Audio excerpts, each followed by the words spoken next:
বরাক নদীর ভাঙনে তলিয়ে গেল একটি গ্রাম। গ্রামটি হচ্ছে শিলচর শহরের ৫ নম্বর ওয়ার্ডের শিমলতলার নেতাজিনগর গ্রাম। সেই গ্রামটিতে প্রায় ৫ থেকে ৬০০ পরিবার বসবাস করত। আজ একটি পরিবারও নেই এই গ্রামটিতে।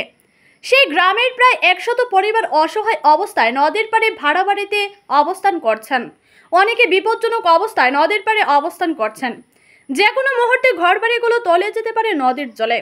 বরাক নদী তার গতিপথ পরিবর্তন করায় এই অঞ্চলটি ভয়ঙ্কর পরিস্থিতির মধ্যে পড়ে গেছে। আগামীতে সরকারি রাস্তাটিও তলিয়ে যাওয়ার অবস্থায় আছে। সাধারণ লোক মহাবিপদে আছেন। তারা বলছেন, অতি সত্বর যদি এই নদী ভাঙন রোধ না করা হয় বা কোনো ধরনের প্রোটেকশন না দেওয়া হয়, তাহলে আগামীতে আরও ভয়াবহ অবস্থার মধ্যে পড়তে হতে পারে এই অঞ্চলটি। এই অঞ্চলের অর্থাৎ নেতাজিনগরের বেশিরভাগ বাড়ি ছিল সরকারি পাট্টার অধীনে।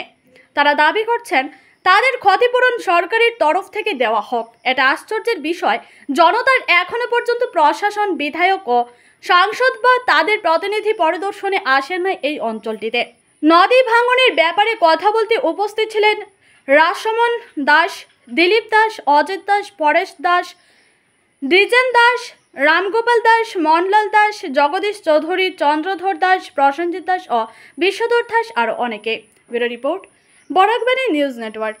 এর তীরে নেতাজিনগর যে গ্রামটা ছিল, কোথায় ছিল সেটার পরিসীমাটা আমি আপনাকে দেখে দিই। ফরিদিটা ওই যে এখানে একটা যাচ্ছে, বাঁশের কুটি দেখাচ্ছে নদীর মাঝে, তার থেকে এখান থেকে যতটুকু তার থেকে আরো প্রায় ডাবল পরিমাণে দূরে ছিল এই অঞ্চলটা।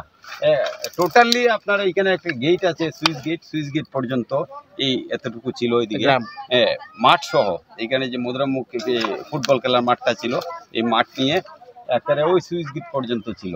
এইখানে যে গড়গুলি ছিল, শত শত গড়, এই সবগুলি গড় নদীগর্ভে তলিয়ে গেছে। এবং এখন যে যার যেভাবে পারে সে হয়তো কেউ ভাড়াটিয়া আছে, কেউ কম পয়সায় কেউ যেখানে জায়গা পাচ্ছে হয়তো কিনে নিচ্ছে, তারা বসবাস করছে অন্যত্র।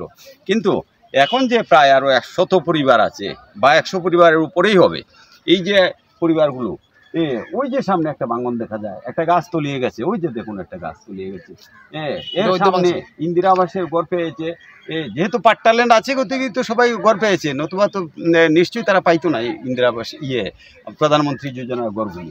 এই যে প্রধানমন্ত্রী যোজনার ঘরগুলি পেয়েছে, কে বা কারা বললো যে এইখানে তোমরা নদীর পাড়ে থাকো কেন? আমাদের এইখানের এক ভাই এখানে এমএলএ আসছিল, এমএলএকে জিজ্ঞেস করার পরে উনি বলে নাকি এই কথা বললেন যে তোমরা নদীর পাড়ে থাকো কেন। এটা যদি নদীর পার হয় তাহলে পাট্টা কাগজটা আসলো কোত্থেকে, আমার প্রশ্ন।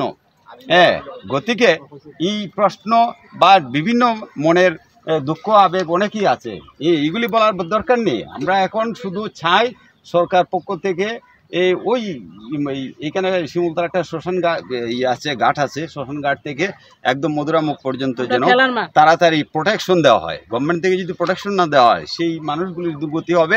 ইভেন এই মানুষগুলি এখন বর্তমানে ইএনডি সংলগ্ন জায়গার মধ্যে আছে, গতিকে ইএনডিটাও পড়ে যাবে নদী ভেঙে ভাঙনে, অতি সত্তরই পড়ে যাবে আমার খুব সম্ভব।